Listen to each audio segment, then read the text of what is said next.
بسم اللہ الرحمن الرحیم۔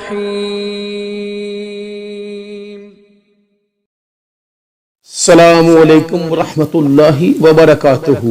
جی حضرات محترم، ایک اور حدیث شریف کی ویڈیو لے کر آپ کی خدمت میں حاضر ہوں، ملاحظہ فرمائیے گا۔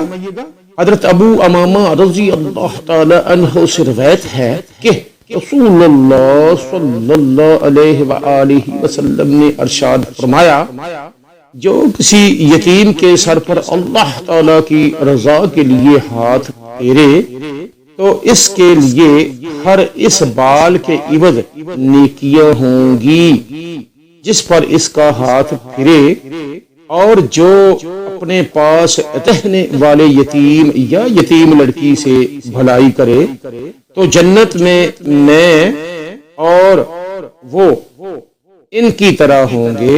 اور آپ صلی اللہ علیہ وآلہ وسلم نے اپنی دو انگلیاں بنائیں، صلو علی الحبیب صلی اللہ تعالی علی محمد وعلی آلہ وصحبہ وبارک وسلم۔ حضرات محترم، آج کی حدیث شریف کی ویڈیو آپ نے ملاحظہ فرمائی، اپنی قیمتی رائے کا اظہار ضرور کیجیے گا اور ہمارے چینل کو سبسکرائب، شیئر اور لائک ضرور کیجیے گا۔ ملیں گے ایک اور حدیث شریف کی ویڈیو کے ساتھ، تب تک کے لیے اللہ حافظ۔ السلام علیکم ورحمۃ اللہ وبرکاتہ۔